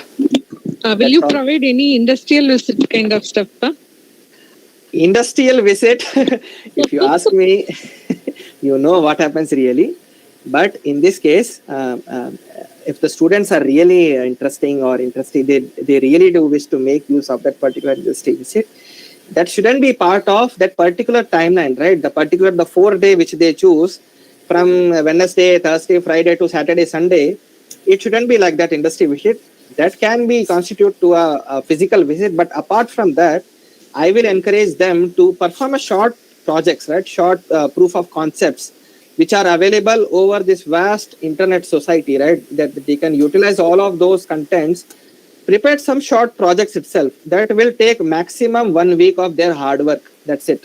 If they dedicate at least 2 hours to that particular project, at least for 5 days, they will be able to dedicate or build their competency with respect to the growing technologies which are having in the market itself. So that is the simplest suggestion I will start with, ma'am. Super, super. Can I ask one question, Surya Prabha? Yeah, please. Yes, Mr. From your point of view, like, from our cyber security consultant and I'm a control engineer. So from our point of view, if someone gets hijacked or some threats been happen, so we can able to at least understand that. So why it is happening and what is going around us. But in a layman point of view, we can say that one person using the mobile or his laptop, and then it's something happened, he got hijacked. So in this case, in which portfolio he got hijacked, like man in man or fishy or some other things also there. So like on which mode he gets hijacked. So how we can able to understand that particular person, so that while we going to complaining like you and me, so he can able to tell the pinpoints, at least I was experienced this kind of thing, so that you can able to fetch the direct point that yes, you are hijacked by man-to-man service only. So likewise, so how he can able to understand that? Typically, Shiva, right? Yeah. So typically, there are multiple entry points with respect to the resources which we protect in terms of user identity, which will further constitutes to hijacking of their email or hijacking of their credentials, etc. Right? So these are separate part. Now, the user is also having access to his workstation. Right? If he is trying to access something which he is not supposed to do, that also may incur some of the threat landscape into the device itself. In this case, if the device is not protected, that will play a major role in having a breach, right? And of course, as in investigating a threat or investigating a cyber incident or breach, user may never know what is happening at all, right? It will happen within a millisecond of process. So that is where in today's use cases, our industry 4.0 of cyber security approach comes to a point that it's all have to be a automated process where every single of these data points has to be integrated into a centralized mechanism where all of these data points are processed into threat intelligence. These are hunted for the threat itself, so that if you put architecture and you put all of the respective process in place, right? You put a design in place that this is how I'm going to secure my user. This is how I'm going to secure my devices. The data which is residing in the database or physical server or a virtual server, etc., right? So this process is known as threat modeling. If you heard of threat modeling, a particular security administrator or a security consultant within any organization or any industry is having a sole job of defining that. Typically, it's a manual process. Threat modeling is a manual process. This manual process is automated in a visualization using your Azure Defender for IoT. If you see, that is the kind of automated process. But in the older days, there used to be a threat modeling process where all of the workflows which you were showing in the previous forenoon session, that how your process flows are connected, where are your actuators or where are your sensors, DCS, PLC, etc. are connected. That will be put up in a paper-based or in a respective proprietary softwares, right? It will be put in, and it will be put in that this is my protocol through which it is supposed to connect. and how am I supposed to secure it? So similarly, it is a kind of manual intervention. But today, you are having much more advanced capabilities through which you import a certain product or a tool. You save very much large time. So efficiency of time is much more important in terms of your securing your business or minimizing your risk, etc. You can put your all-day effort in investigating it, but you do not have time. It may lead to further incident or anything at all, right? So time is of the essence. Okay. Based on the time, only you make sure you include all of these technologies in place, and the technology with respect to intelligence of its own, it will try to make sure that your derivatives, right, your deliverables or your policies are met according to the baseline which you have defined. So apparently, human only controls that respective machine. Human only defines the policies, and the policies which has been defined, machine learns from it using it the baseline it has, and thus a machine to human interaction comes into place, and it's automatically evolving and trying to make up a proper environment and decorum. Okay, fine. So it means from the industrial point of view, while we're getting threatened or we are hijacked, then we can able to know that because we having plenty of alarming system and plenty of protecting system, and we can able to find it out. But if we are hijacked through our personal laptop or personal mobiles, we can't able to protect, or in the sense we can't able to stop them in order to further going ahead, right? So once it has been hijacked, that's it. No. That's where I was telling you should have a zero trust approach, that you put it on, integrate with your IT system to your IoT, to your OT, such that even if one layer is compromised, it doesn't propagate to the another layer, right? So that is how your zero trust approach works. You verify it explicitly. You are giving a least privilege access so that your privilege is not misutilized or leading to a bigger incident. So, right, the layer by layer approach, your defense in-depth approach, we follow. And apart from that, even the things which you are mentioning, right, the compromisation of your passwords, etc., we also put a respective security technological controls in place, which make sure that your password isn't compromised. Even though it is compromised, you will be forced to re-log in or you change your password. You cannot proceed. Yes, that's what I mean. Right? Yeah, that's what I mean. Yeah. Okay. Everything is possible in terms of today's security technological advancement. Yeah, okay, fine. So one person has been hijacked in his mobile or through his personal laptop, he can able to change the password, or he can able to reboot the system or whatever it is he initially supposed to do, right? The thing I was mentioning, let us assume, right, in this case, you are trying to access something from your mobile. Your mobile is hijacked actually, right? So hijacked, or it's in possession of someone, right, in terms of actually monitoring it or actuating it.